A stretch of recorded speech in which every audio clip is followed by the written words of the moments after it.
اعوذ باللہ من الشیطان الرجیم بسم اللہ الرحمن الرحیم ربی ادخلنی مدخل صدق واخرجنی مخرج صدق واجعل لی من لدنک سلطانا نصیرا۔ السلام علیکم ورحمۃ اللہ وبرکاتہ۔ سب سے پہلے تو بہت ساری معذرت کہ کافی دنوں کے بعد بلکہ 2-3 ماہ کے بعد میں آپ سے مخاطب ہو رہا ہوں، تو اس کی کچھ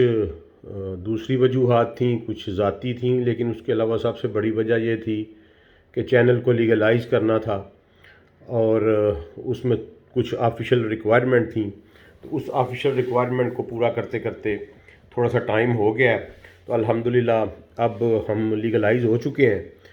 تو میں سب سے پہلے تو اپنی غرض و غایت بیان کرنا چاہتا ہوں تھوڑی سی، کہ اس چینل کا مقصد جو ہے وہ صرف اور صرف یہ ہے کہ اب جو دوست ہیں، جو ملنے والے ہیں، جو پیار کرنے والے ہیں، ان کے اندر قرآن کا ذوق پیدا کیا جائے۔ اس لیے میں اپنی ساری گفتگو میں قرآن کے حوالے باقاعدہ آپ کو دیتا ہوں اور احادیث کا نمبر بھی آپ کو بتاتا ہوں۔ تو میری یہ خواہش ہے کہ تمام لوگ جو مجھے سنتے ہیں وہ خود جا کے ان حوالوں کو سٹڈی کریں، قرآن پاک کو سٹڈی کریں، احادیث مبارکہ کو سٹڈی کریں، اور اس کے بعد وہ بھی اپنا نتیجہ اخذ کریں اور مجھے اپنی رائے سے کومنٹس میں ضرور انفارم کیجیے گا۔ اب یہ سلسلہ انشاءاللہ ریگولر چلتا رہے گا۔ تو ہم نے جہاں پہ اس کو چھوڑا تھا وہ تھا کہ ہم نے یاجوج ماجوج کو سٹڈی کیا تھا، ذوالقرنین کو سٹڈی کیا تھا، اور اس کے بعد یہ بتایا تھا کہ نبی کریم صلی اللہ علیہ وسلم نے کیوں بڑے زور شور سے یہ کہا ہے کہ دجال سے بچاؤ کا جو طریقہ ہے وہ سورہ کہف میری امت کے لیے ہے۔ تو اب ہم سورہ کہف کی طرف چلتے ہیں۔ تو یہ قرآن پاک کی 18ویں صورت ہے جو مکی صورت کہلاتی ہے، اور اس میں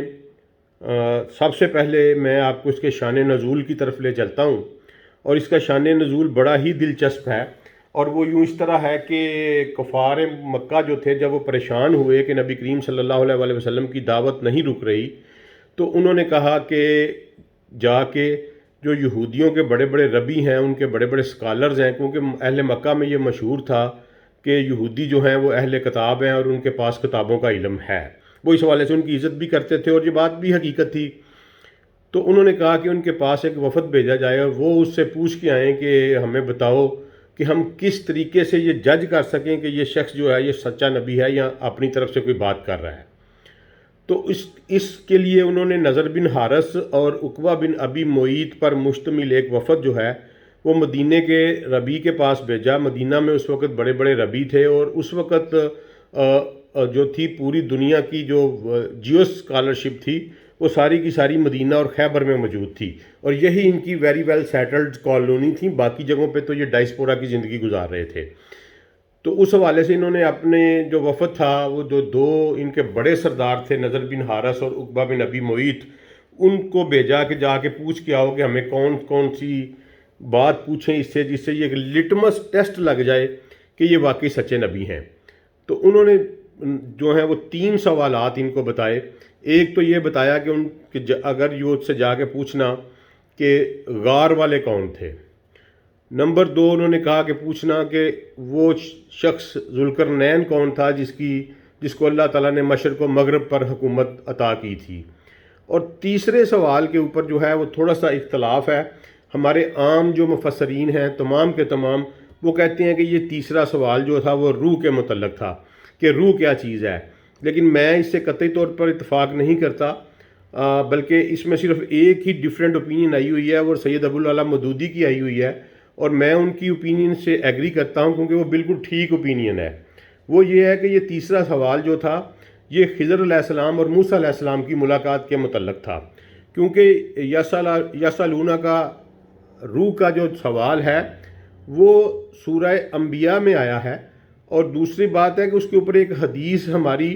صحیح حدیث موجود ہے کہ نبی کریم صلی اللہ علیہ وسلم ایک دفعہ مدینہ شریف میں گزر رہے تھے، تو ان کے ساتھ ایک صحابی تھے، تو وہی صحابی روایت کرتے ہیں کہ یہودیوں نے پوچھا کہ روح کیا ہے، تو آپ صلی اللہ علیہ وسلم پر وحی نازل ہوئی اور آپ نے فرمایا اللہ تعالیٰ کی طرف سے کہ ان سے کہہ دو کہ روح میرا حکم ہے اور اس کا بہت ہی کم علم تمہیں دیا گیا ہے۔ لیکن باقی جو تیسرا کویشچن تھا وہ میرے نزدیک بھی موسیٰ اور خضر کے متعلق ہے، کیونکہ یہ تینوں کویشچن جو ہیں یہ ایک ہی سورہ میں آئے ہیں۔ تو لہٰذا یہ بات بڑی مستند ہے کہ یہ 3 کویشچن جو تھے یہ انہوں نے پوچھے، اور انہوں نے کہا کہ اگر اس کا جواب وہ صحیح بتا دے تو یہ بات پیغمبر کے علاوہ کوئی اور نہیں جان سکتا۔ تو وہ یہ سوال لے کر آئے، اور وہ بڑے جذباتی تھے، بڑے انتھوزیسٹک تھے۔ انہوں نے آگے بتایا کہ آؤ جی چلتے ہیں، اور وہ سارے قریش مل کر نبی کریم صلی اللہ علیہ وسلم کے پاس آئے اور ان سے یہ 3 سوالات جو تھے وہ کیے۔ اب اس کے اوپر میں نے آپ کو شان نزول اس لیے بیان کرنا مناسب سمجھا ہے کہ بہت بڑی غلط فہمی جو ہے وہ پھیلائی گئی ہے، اور پھر ہماری فرقہ پرستی میں آ کے اسی کے اوپر سٹک آن رہے ہیں ہمارے بہت سارے جو ہمارے اسکول آف تھاٹس ہیں۔ ایکچوئل طبری نے ایک روایت کر دی اس میں کہ نبی کریم صلی اللہ علیہ وسلم کو جب انہوں نے یہ آ کے 3 سوال پوچھے تو نبی کریم صلی اللہ علیہ وسلم نے کہا کہ کل آنا اور میں تمہیں کل جواب دوں گا اور اس کے ساتھ یہ انشاءاللہ کہنا بھول گئے، اور پھر دوسرے دن آئے، تیسرے دن، چوتھے دن ڈیلی جو تھے وہ کفار مکہ نبی کریم صلی اللہ علیہ وسلم کے پاس آتے تھے اور سوال پوچھتے تھے، اور نبی کریم صلی اللہ علیہ وسلم کو ان سے شرمندگی کا سامنا کرنا پڑتا تھا، اور وہ وہاں شور و غوغا کرتے تھے، اور 15 دن تک اسی طرح یہ صورتحال رہی، اور نبی کریم صلی اللہ علیہ وسلم اضطراب کا شکار رہے کہ مجھے وحی نہیں آ رہی، اور 15 دن کے بعد نبی کریم صلی اللہ علیہ وسلم پر وحی آئی، ان سوالات کا جواب دیا گیا، اور ساتھ یہ بھی کہا گیا کہ آئندہ جب آپ کوئی بات کہیں تو انشاءاللہ کہہ لیا کریں۔ یہ ضرور سورہ کہف میں یہ آیت موجود ہے کہ نبی کریم صلی اللہ علیہ وسلم کو یہ تعلیم دی گئی ہے کہ جب بھی آپ کوئی بات کہیں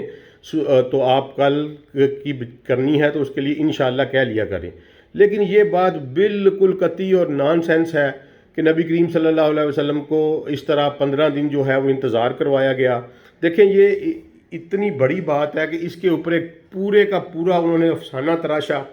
اور پہلے گبن نے اور اس کے بعد ولیم میور نے نبی کریم صلی اللہ علیہ وسلم کی ذات کو ان کویشچن کیا، اور انہوں نے کہا کہ دیکھو ان کی کتابوں میں موجود ہے، اور اس پہ انہوں نے یہ کہا کہ ایک عیسائی تھا جو باہر پہاڑوں میں، مکہ سے باہر پہاڑوں میں رہتا تھا، اور نبی کریم صلی اللہ علیہ وسلم اسی سے پوچھ کر تو واقعات بتاتے تھے اور کہہ دیتے ہوتے تھے کہ مجھ پر وحی آئی ہے۔ تو یہ جب یہ سوالات آئے تو نبی کریم صلی اللہ علیہ وسلم نے کہا کہ میں کل تمہیں بتاؤں گا، تو انہیں یہ تھا کہ میں اپنا بندہ بھیجوں گا، کل وہ ان سے اس کا جواب پوچھائے گا اور میں ان کو بتا دوں گا، اور وہ بندہ جب وہ جواب پوچھنے آیا تو وہ بندہ جو عیسائی جس نے جواب بتانے تھے بقول گبن کے اور بقول ولیم میور کے، وہ اس وقت اپنی جگہ پہ موجود نہیں تھا، وہ کہیں جنگلوں میں عبادت کے لیے گیا ہوا تھا۔ اب وہ ڈیلی نبی کریم صلی اللہ علیہ وسلم سے سوال پوچھتے، نبی صلی اللہ علیہ وسلم ڈیلی بندہ بھیجتے، اور وہ نہیں آتا تھا، تو 15 دن اس کا انتظار کیا۔ 15 دن کے بعد وہ بندہ واپس آیا اپنی عبادت اپنے چلے سے، تو پھر اس نے سوالات کے جواب دیے، تو نبی کریم صلی اللہ علیہ وسلم نے جواب دیا۔ یہ اتنی بڑی توہین رسالت جو ہے اور اتنا بڑا الزام میرے نبی کریم صلی اللہ علیہ وسلم پر لگایا گیا گبن کی طرف سے اور ولیم میور کی طرف سے، اور اس کی سب سے بڑے افسوس کی بات یہ ہے کہ ایک یہ جھوٹی روایت، ایک افسانہ، اس کو صرف ہمارے کچھ علماء نے اپنی فرقہ پرستی میں آ کے کہ نبی کریم صلی اللہ علیہ وسلم کو اللہ تعالیٰ نے جناب ڈانٹا ہے، اور یہ دیکھیں جی اس کا بیان ثبوت یہ ہے، اس وجہ سے انہوں نے لے کر اس افسانے کو آگے چلے۔ مجھے یہ بتائیں، دیکھیں یہ کتنی بڑی گندی صورتحال کریٹ ہو جاتی ہے، میرے لیے کوئی اچھے الفاظ مجھے مل نہیں رہے اس کے لیے۔ دیکھیں جب نبی کریم صلی اللہ علیہ وسلم کو چیلنج کے طور پر، ٹیسٹ کے طور پر کویشچن ان کے سامنے پٹ کیے گئے، اور پھر انہوں نے کہا کہ میں کل جواب دوں گا، پھر کل نہیں، پرسوں، ترسوں، چرسوں، یہ کرتے کرتے 15 دن گزر گئے، تو رسالت تو ختم ہو گئی، استغفر اللہ نعوذ باللہ، پھر تو ختم ہو گئی رسالت کا تمام کنسیپٹ الٹ گیا، اور اللہ تعالیٰ نے اپنے نبی کریم صلی اللہ علیہ وسلم کو 15 دن تک اس ہوسٹائل معاشرے میں لیٹ ڈاؤن کرنے کے لیے چھوڑ دیا۔ کیا یہ ممکن ہے کہ خدا اپنے محبوب صلی اللہ علیہ وسلم کے ساتھ اس طرح کا کوئی رویہ رکھ سکتا ہے؟ تو یہ بات قطعی طور پر ماننے کے قابل نہیں ہے کہ یہ واقعہ اس طرح وقوع پذیر ہوا، بلکہ حقیقتاً یہ ہے کہ وہ گئے، انہوں نے یہ سوال لے کر آئے، انہوں نے نبی کریم صلی اللہ علیہ وسلم سے سوال پوچھے، تو میرے آقا کو اللہ تعالیٰ نے فوری طور پر بذریعہ وحی بتایا، بلکہ اس سے بھی آگے بڑھ کر جو قرآن کا مضمون اور سیاق جو بات بتا رہا ہے، وہ یہ بتا رہا ہے کہ جو غار والا واقعہ تھا وہ شاید نبی کریم صلی اللہ علیہ وسلم کے سامنے رکھ دیا گیا، تمام پردے کھول کے۔ میں آگے آپ کو بتاؤں گا اس کا وہ کیا ثبوت ہے اس کا۔ اللہ اپنے رسول کو کہیں بھی لیٹ ڈاؤن کرنا پسند نہیں کرتا، یہ ممکن ہی نہیں ہے۔ دیکھیں اللہ تو اپنے ایک بندے کو، ہمارے جیسے گناہگار اور غلیظ بندے جو یہ صرف اور صرف جن کا آسرا محمد مصطفیٰ صلی اللہ علیہ وسلم کی ذات ہے، ہم کبھی اللہ کریم سے کوئی مدد مانگتے ہیں تو اور اللہ ہمیں کبھی سوسائٹی میں لیٹ ڈاؤن نہیں کرتا اپنے فضل اور کرم سے، اپنے محبوب کی مہربانیوں سے. لیکن اللہ یہ کیسے ممکن ہے کہ اللہ 15 دن تک، آپ ذرا تھوڑا سا اس کو پکچرائز کریں اپنے مائنڈ میں کہ ٹیسٹیفائنگ کویشچن ہے جس کے اوپر نبوت اور رسالت کا ٹیسٹ ہونا ہے، اور نبی کریم صلی اللہ علیہ وسلم کہتے ہیں کل آ جائیں.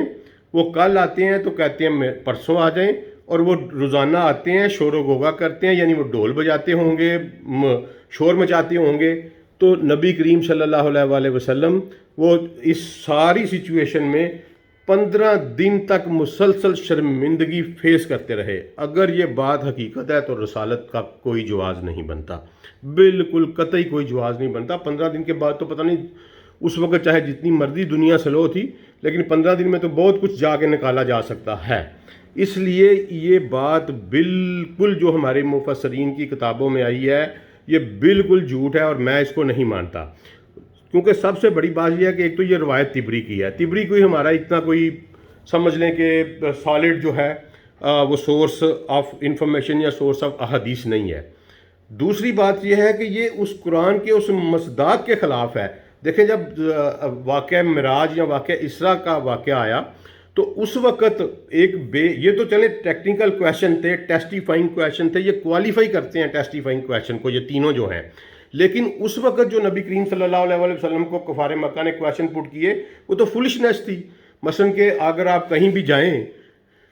آپ چند دن بھی رہیں تو آپ کو نہیں پتا ہوگا کہ یار اس عمارت کی سیڑھیاں کتنی تھیں، اس کی کھڑکیاں کتنی تھیں، اس کے دروازے کا رنگ کیا تھا. اس طرح کی مائنیوٹ چیزیں بندہ یوزلی آبزرو نہیں کرتا جہاں کہیں ایک دفعہ جاتا ہے. تو نبی کریم صلی اللہ علیہ وسلم تو بیت المقدس میں صرف چند لمحوں کے لیے، چند گھڑیوں کے لیے گئے، وہاں انہوں نے نماز پڑھی، انبیاء علیہ الصلوۃ والسلام کو نماز پڑھائی اور آگے اگلے سفر پہ چلے گئے. اتنا ہی ان کا آگے آتے جاتے اتنا ہی قیام ہے. تو اس میں تو یہ بات بالکل حماقت والی ہے کہ بندہ ان سے پوچھے جی اس کی سیڑھیاں کتنی تھیں، اس کے دروازے کتنے تھے، اس کا مشرقی دروازہ کس رنگ کا تھا، مغربی دروازہ کس رنگ کا تھا. لیکن اس طرح کے فولشنس کویشچن بھی جب نبی کریم صلی اللہ علیہ وسلم کو پٹ کیے گئے تو میرے آقا و مولا نے کہا کہ میرے سامنے اللہ تعالیٰ نے تمام پردے ہٹا کے بیت المقدس کو میرے سامنے کر دیا بالکل، اور وہ مجھ سے سوال پوچھتے تھے اور میں دیکھ دیکھ کے اس کا جواب بتاتا جاتا تھا. یعنی اللہ کو اپنے محبوب کی عزت اتنی عزیز ہے کہ اس نے یہ کبھی گوارا نہیں کیا کہ میرا محبوب ایک لمحے کے لیے بھی اپنے مخالفین کے سامنے لیٹ ڈاؤن ہو. یہ ہو ہی نہیں سکتا، اٹ از ناٹ پاسبل. تو یہ فولش کویشچنس کے جواب میں بھی جب اللہ تعالیٰ نے پوری کا پورا کیمرہ آن کر کے پورا سین نبی کریم صلی اللہ علیہ وسلم کے سامنے رکھ دیا تو ہاؤ اٹ از پاسبل کہ جو کوالیفائڈ ٹیسٹیفائنگ کویشچنز ہیں ان کے اوپر اللہ تعالیٰ نبی کریم صلی اللہ علیہ وسلم کو 15 دن کا انتظار کروائے. یہ ممکن ہی نہیں ہے. ہوا یوں تھا کہ وہ گئے، وہ آئے، انہوں نے آ کے بتایا اپنے سرداران قریش کو کہ یہ 3 کویشچنز ملے ہیں. وہ سارے کے سارے ایک وفد کی صورت میں نبی کریم صلی اللہ علیہ وسلم کے پاس آئے اور انہوں نے آگے سوال پٹ کیے تو اللہ تعالیٰ نے فوری طور پر ان کے جواب آپ صلی اللہ علیہ وسلم کی زبان پر جاری کیے وحی کے ذریعے، اور اس صورت میں سورہ کہف جو ہے وہ نازل ہوئی. اب اس سورہ کہف میں جو ہمیں روایات ملتی ہیں، سب سے پہلے تو یہ ملتا ہے کہ یہ شیطان سے بچائے گی صورت. کچھ روایات ہمیں صحیح احادیث ملتی ہیں کہ پہلی 10 آیات کے بارے میں، کچھ ملتی ہیں آخری 10 آیات کے بارے میں، کچھ ملتی ہیں پوری صورت کے بارے میں. اس کا مطلب ہے چلیں ہم تینوں کیٹیگریز کی روایات کو ہم صحیح مانتے ہیں اور ہیں بھی صحیح. تو اس کا مطلب ہے کہ سورہ کہف میں کوئی ایسا راز پوشیدہ ہے جس کی وجہ سے ہم یہ کہہ سکتے ہیں کہ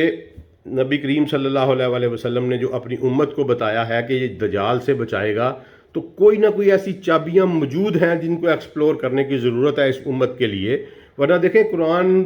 بغیر سمجھ کر پڑھنے کا نام نہیں ہے. میں تو اس کو قرآن پڑھنا نہیں مانتا کہ اگر آپ قرآن پڑھ ٹھیک ہے اس کے الفاظ ادا کرنے سے ثواب ملتا ہوگا، یقیناً ملتا ہوگا، لیکن قرآن کا یہ مقصد نہیں ہے. دنیا کی کوئی کتاب کوالیفائی نہیں کرتی ریڈنگ کی ڈیفینیشن کو کہ آپ اس کی ریڈنگ کر رہے ہیں اور آپ کو سمجھ نہیں لگ رہی کہ وہاں کیا لکھا ہوا ہے. یہ ریڈنگ کی ڈیفینیشن کو کوالیفائی ہی نہیں کرتی یہ بات. تو اس کو پڑھنا، اس کو سمجھ کر پڑھنے کا مطلب ہے کہ ہم پتہ کریں کہ اس کے اندر کیا ہے سورہ کہف کے اندر جو ہمیں دجال سے بچائے گا. تو سب سے پہلے ہم پہلی روایات کی طرف چلے جاتے ہیں کہ پہلی 10 آیات کیا ہیں۔ پہلی 10 آیات میں اللہ تعالیٰ سب سے پہلے تو بیان کرتے ہیں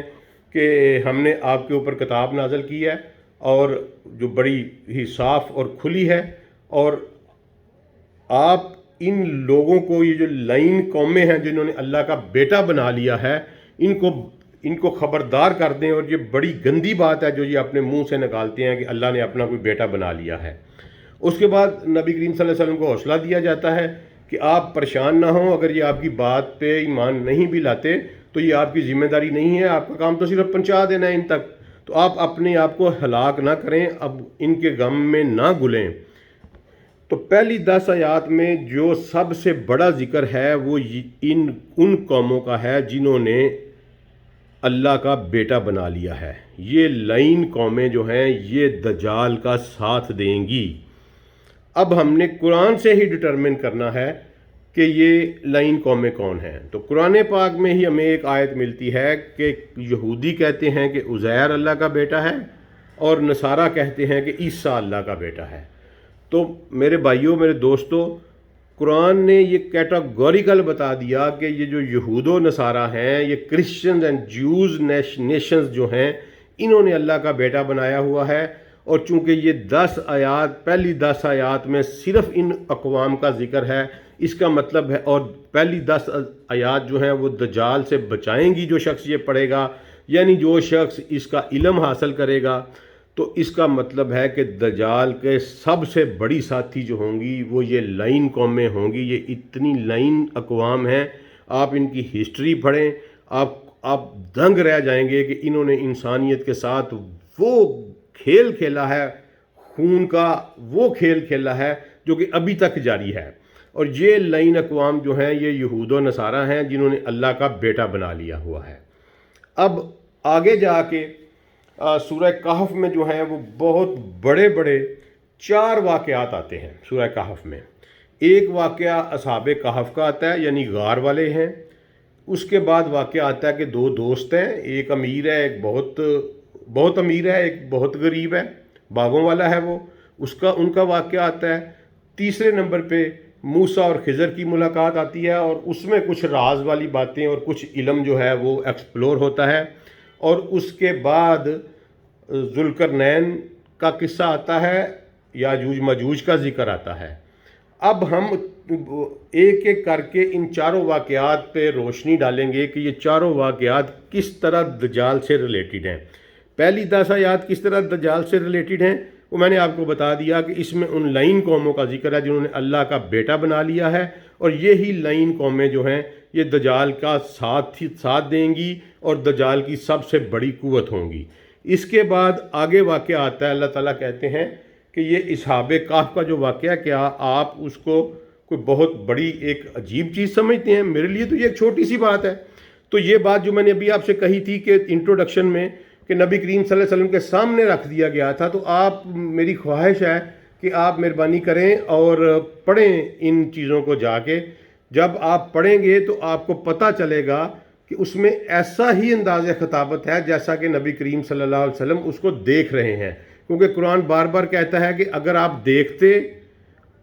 دیکھ رہے ہیں کہ وہ غار میں لیٹے ہوئے ہیں، آپ سمجھ رہے ہیں کہ وہ سوئے ہوئے ہیں، جاگ رہے ہیں، لیکن وہ تو سوئے ہوئے ہیں، اگر آپ ان کے قریب جاتے تو آپ پر وحشت طاری ہو جاتی۔ اس کا مطلب ہے کہ وہ ایک پورے کا پورا سین، قرآن کا مصداق یہ ہے، اور میرا اپنا یہ انفرنس جو میں نے ڈرائیو کیا ہے وہ یہ ہے کہ نبی کریم صلی اللہ علیہ وسلم کے سامنے لا کے رکھ دیا تھا اللہ تعالیٰ نے کہ یہ ہے وہ غار کا واقعہ۔ اب وہ غار کا واقعہ تھا کیا، اس کے اوپر بھی بہت بڑی غلط فہمی جو ایک پھیلائی گئی ہمارے علماء کی طرف سے، ہمارے مفسرین کی طرف سے، جو کہ بالکل جھوٹی ہے اور تاریخ میں اس کا کوئی ثبوت ہی نہیں ملتا۔ ایکچوئل گبن نے ایک سٹوری لکھی سیون سلیپرز کی۔ 7 سلیپر کی سٹوری ایکچوئل اس نے نہیں لکھی، ایک عیسائی راہب تھا جو کہ شام میں موجود تھا، اور وہ سمجھ لیں کہ حضرت عیسیٰ علیہ السلام کے کوئی 100-200 سال کے بعد اس نے یہ سب سے پہلے یہ واقعہ اس کی تحریروں سے ملا جس کو گبن نے اٹھایا، اور اس نے کہا کہ یہ واقعہ اس کے دور کا ہے، لیکن یہ ضروری نہیں کہ یہ واقعہ اس کے دور کا ہو۔ وہ عیسائی راہب کو اللہ کا نیک بندہ ہو سکتا ہے، اس کی ملاقات کسی اللہ کے نیک بندے سے ہو سکتی ہے، اس نے کہیں سے سینہ بہ سینہ یہ واقعہ سنا ہو سکتا ہے، کیونکہ یہ واقعہ چونکہ یہودیوں نے کہا تھا کہ یہ چیزیں ہماری کتاب میں موجود ہیں۔ اب مجھے یہ بتائیں کہ یہودی تو نبی کریم عیسیٰ علیہ الصلوۃ والسلام کو نبی ہی نہیں مانتے۔ جب یہودی ان کو نبی نہیں مانتے تو ان کی امت کے کسی معجزے کو کیسے مانیں گے؟ کیونکہ ہمارے مفسرین نے سارے کے سارے انہوں نے یہ لکھا ہے کہ دقیانوس جو رومن بادشاہ تھا، اس کے دور میں یہ واقعہ پیش آیا، اور یہ جو اصحاب کہف تھے، غار والے جو تھے، یہ عیسیٰ علیہ السلام کی امت سے تھے، ان کے پیروکار تھے۔ بالکل غلط بات ہے،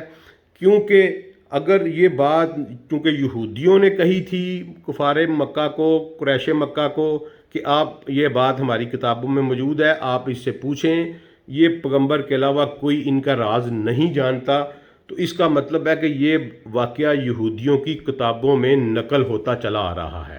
اور یہودیوں کی تمام کتابیں جو ہیں وہ عیسیٰ علیہ الصلوۃ والسلام سے پہلے کی ہیں۔ عیسیٰ علیہ السلام کی کتاب کو تو وہ مانتے ہی نہیں، کیونکہ وہ عیسیٰ علیہ السلام کو نبی ہی نہیں مانتے، تو اس کی کتاب کو کیسے مانیں گے؟ اس طرح اگر مثلا فار ایگزامپل میں آپ کو ایگزامپل دیتا ہوں کہ ہم آج کے دور میں یہ جو ہے قادیانی دجال، اس کو ہم نبی نہیں مانتے،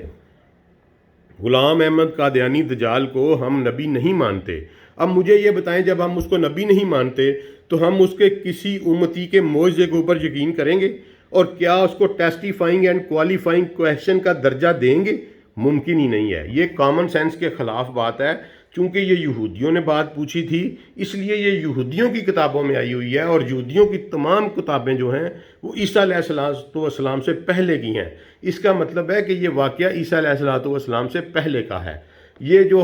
اس پہ سارے ایون ڈاکٹر اسرار صاحب نے بھی لکھا، مدودی صاحب نے تھوڑی سی لائن لکھ کے ڈیفر کیا، لیکن انہوں نے بھی اس کو ڈیفائن نہیں کیا۔ مدودی صاحب نے بھی اور ابن کثیر نے بھی، سارے کے سارے لوگوں نے وہ گبن کی سٹوری، وہ 7 سلیپر والی اٹھائی اور اس کو چھاپنا شروع کر دیا جناب۔ بالکل غلط بات ہے، یہ نہ وہ دقیانوس کے زمانے میں تھے، نہ یہ عیسیٰ علیہ السلام کے امتی اور پیروکار تھے، کیونکہ یہ یہودیوں کی بکس میں آیا ہوا تھا، اور یہودی عیسیٰ علیہ السلام کی کتاب کو نہیں مانتے، عیسیٰ علیہ السلام کو نبی نہیں مانتے، ان کی امت کا معجزہ کیسے مانیں گے؟ یہ واقعہ پہلے کا ہے، اور یہ واقعہ ریلیٹ کرتا ہے ڈیفرنٹ ٹائم ڈائمینشنز کے ساتھ۔ اب اس کو کیوں کہا گیا کہ یہ دجال سے ریلیٹڈ ہے؟ اس لیے کہ جب دجال آئے گا تو وہ بھی ڈیفرنٹ ٹائم ڈائمینشن کو ڈسپلے کر کے دکھائے گا۔ جو اس کے بڑے بڑے معجزے ہوں گے اس میں وہ ڈیفرنٹ ٹائم ڈائمینشنز ہوں گی، وہ کبھی ماضی دکھائے گا، کبھی مستقبل دکھائے گا، آپ اور لوگوں کو اس طرح دھوکہ دے گا اور کہے گا کہ دیکھو میں ہی خدا ہوں۔ ظاہر ہے، دیکھیں جس کے پاس ٹائم کنٹرول آ جائے گا، کس طرح لوگ اس کو نہیں مانیں گے؟ تو یہ اللہ تعالیٰ نے اپنے نبی کریم صلی اللہ علیہ وسلم پر یہ صورت اتار کر اس امت پر خاص فضل کیا ہے، اور یہ بتایا ہے کہ اگر کوئی اس طرح کا پرفارم کرے تو تمہارے رب کے نزدیک تو یہ کوئی بات ہی نہیں ہے۔ تم کوئی اور پرفارم کرے اور کہے یہ بڑا میرا اللہ تعالیٰ اس کا آغاز ہی یہ کرتا ہے کہ تم یہ جو غار والے ہیں، یہ صحاب الرقیم ہیں، تم اصحاب الرقیم ہیں، تم ان کے واقعہ کو کیا کوئی بہت عجیب چیز سمجھتے ہو؟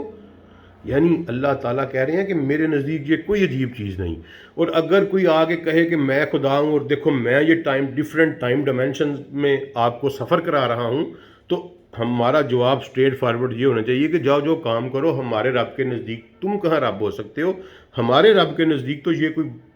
بڑی چیز ہے ہی نہیں، اور ہمارے رب نے کئی دفعہ ہمیں بتایا ہے یہ کر کے۔ تو اس غار کے واقعہ میں، اصحاب غار کے واقعہ میں یہ سبق ہے کہ ٹائم کی ڈیفرنٹ ڈائمینشنز ہیں، ٹائم ڈیفرنٹ ڈائمینشن میں ٹریول کرتا ہے، اور ڈیفرنٹ ڈائمینشنز میں ایگزسٹنس آف لائف جو ہے وہ موجود رہتی ہے۔ کس طرح سے کہ اصحاب کہف جو غار کے جو نوجوان تھے، یہ اپنے دور کے دجال سے بھاگے، اپنے دور کے شیطان سے بھاگے، توحید پرست تھے، اللہ کو مانتے تھے، اور ایک غار میں پناہ لے لی۔ جب ایک غار میں پناہ لے لی تو ان کو پکڑے جانے کا ڈر ہوا، تو اللہ تعالیٰ قرآن پاک میں کہتا ہے کہ ہم نے ان کے کانوں پہ ضرب لگا کے، یعنی ان کے کانوں پہ کوئی پردہ ڈال کے ہم نے ان کو سلا دیا۔ اور وہ سوئے رہے وہاں پہ، سوئے رہے اور پھر وہ جب اٹھے تو انہوں نے کہا، ایک دوسرے سے کہا کہ ہم کتنی دیر یہاں سوئے ہیں؟ کسی نے کہا کہ ہم ایک دن سوئے ہیں، کسی نے کہا کہ ہم دن کا کچھ حصہ سوئے ہیں، لیکن در حقیقت وہ 309 سال سوئے تھے۔ یہاں بھی قرآن نے بڑا خوبصورت اسلوب اختیار کیا کہ 300 سال اور اوپر 9 سال۔ اس کا مطلب ہے کہ اگر ہم قمری اور شمسی کا نکالیں تو قمری کے لحاظ سے جو ہیں وہ بنتے ہیں 309 سال اور شمسی کے حساب سے بنتے ہیں 300 سال۔ بڑا خوبصورت اللہ تعالیٰ نے یہ اسلوب بیان کیا ہے کہ دونوں کیٹیگری سے اگر آپ قمری سے اور شمسی سے کریں تو ایک جو ہے کلاسیفیکیشن اس میں 300 سال بنیں گے اور دوسری کلاسیفیکیشن میں 309 سال بنیں گے۔ اب وہ 309 سال وہاں پہ پڑے رہے، اگر ان کے اوپر 309 سال 100 سال گزرتے، ٹھیک ہے اللہ تعالیٰ نے ان کی روح قبض نہیں کی، ان کو زندگی دے دی، ان کی سانس چلتی رہی، لیکن ان کا دوسرا فزیکل فنامنا تو چلتا رہنا چاہیے تھا نا۔ ان کے ناخن بڑھتے رہنے چاہیے تھے، ان کی شیپ بڑھتی رہنی چاہیے تھی، ان کی بال بڑھتے، کیونکہ آپ سوئے ہوئے ہوں 2 دن آپ سوئے رہیں تو اٹھیں تو آپ کی شیپ بڑی ہوئی ہوتی ہے، آپ کے ناخن بڑے ہوئے ہوتے ہیں، ان کے کانوں کے بال بڑے ہوئے ہونے چاہیے تھے۔ لیکن اس کا مطلب ہے کہ وہاں کوئی ان کو ایسی ٹائم ڈائمینشن میں لے جایا گیا جہاں ان پر صرف اتنا ہی وقت گزرا جتنا صرف آدھا دن یا 1 دن، جبکہ غار سے باہر جو دنیا تھی اس کے اوپر 309 سال گزر گئے، کیونکہ ان کا اس طرح کا حال کوئی نہیں ہوا۔ وہ بالکل فریش اٹھے، نہ ان کے بال بڑے ہوئے تھے، نہ ان کی شیپ جو ہے وہ اس طرح کی بنی ہوئی تھی، نہ کوئی ان کا حلیہ بگڑا ہوا تھا، وہ بالکل فریش اٹھے۔ فریش اٹھ کے جب باہر گئے تو پھر وہاں جا کے پتہ چلا کہ دنیا تو جو ہے وہ بدل چکی ہے اور یہ تو بہت آگے جا چکی ہے اور 309 سال گزر چکے ہیں۔ تو اللہ تعالیٰ نے واپس ان کو بلا لیا اور ان کو بند کر دیا کیج میں واپس، اور ان کی روحیں قبض کر لی۔ تو یہ واقعہ جو ہے یہ بیان کر رہا ہے کہ یہ ڈیفرنٹ ٹائم ڈائمینشن ہیں، جس طرح کہ ان کے اندر جو تھے، غار کے اندر ایک ٹائم ڈائمینشن تھی جس پہ صرف 1 دن یا دن کا کچھ حصہ گزرا، اور غار کے باہر دوسری ٹائم ڈائمینشن چل رہی تھی جس میں 309 سال گزر گئے۔ اسی طرح کا ایک واقعہ اللہ تعالیٰ نے ایک اور بندے کے ساتھ کیا، جس کو قرآن میں اللہ نے صرف اپنا بندہ کہا ہے، لیکن احادیث اور تفاسیر کی روح میں ملتا ہے کہ وہ عزیر علیہ السلام تھے، کہ عزیر نے جب وہ گزرے بستی سے اور وہ بستی بالکل تباہ و برباد ہوئی پڑی تھی، وہاں لاشیں بکھری ہوئی تھیں اور کوئی ذی روح وہاں نہیں تھا، تو انہوں نے بڑی حیران ہو کے یہ کویشچن کیا کہ باری تعالیٰ تو کیا کبھی اس بستی کو دوبارہ آباد بھی کر سکتا ہے؟ تو اللہ نے کہا اچھا ٹھیک ہے میں تمہیں دکھاتا ہوں۔ وہ بھی ایک چھوٹے سے غار میں گئے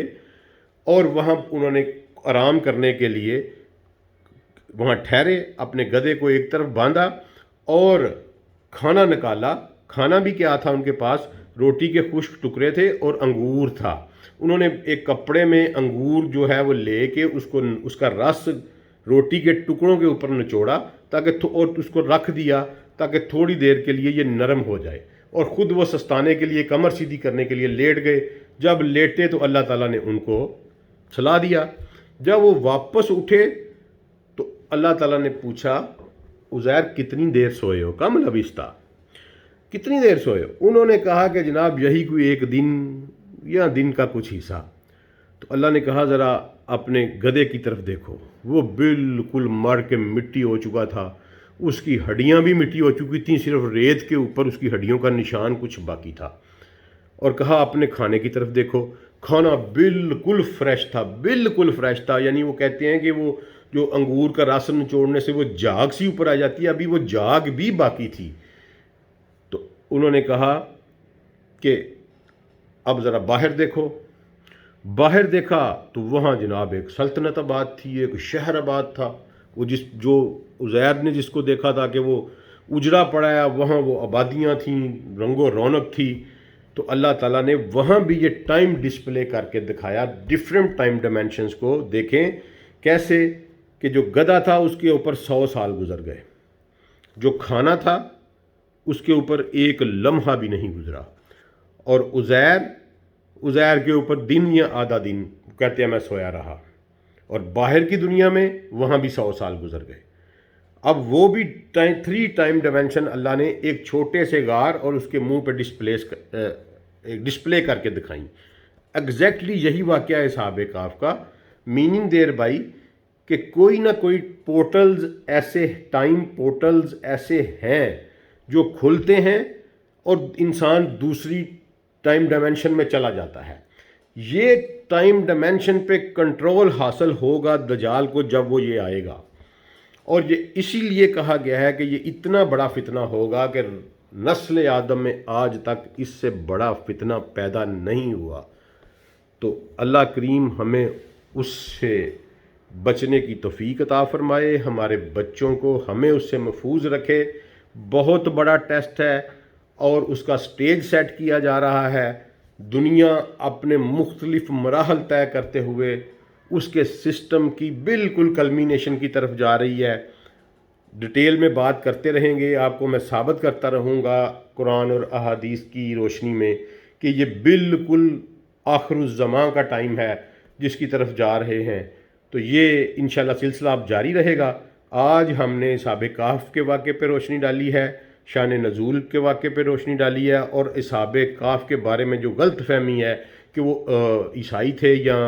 عیسیٰ علیہ الصلوۃ والسلام کے امتی تھے، وہ میں نے کیٹاگوریکل ڈینائی کیا ہے، اور بالکل یہ کامن سینس کی بات ہے، یہ ہو ہی نہیں سکتا۔ وہ کس دور کے تھے یہ اللہ جانتا ہے، ان کی تعداد کتنی تھی، اللہ نے کہا جی وہ 5 تھے، 7 تھے، خاموش۔ ہمیں بھی نہیں پتہ کہ ہم کہہ سکتے ہیں کہ وہ 7 تھے، 8واں ان کا کتا تھا، لیکن اللہ نے چونکہ اس کے بعد خاموشی اختیار کی ہے، وہ کس دور میں تھے اس کا بھی نہیں پتہ، لیکن بہرحال وہ تھے، اور اللہ نے اپنے نبی کو وہ ڈسپلے جو تھا وہ دکھایا، اور نبی کریم صلی اللہ علیہ وآلہ وسلم نے کفار مکہ کے سوالوں کے جواب دیے۔ آج کے لیے اتنا ہی، اجازت دیجیے، انشاءاللہ دوبارہ ملیں گے۔ السلام علیکم ورحمۃ اللہ۔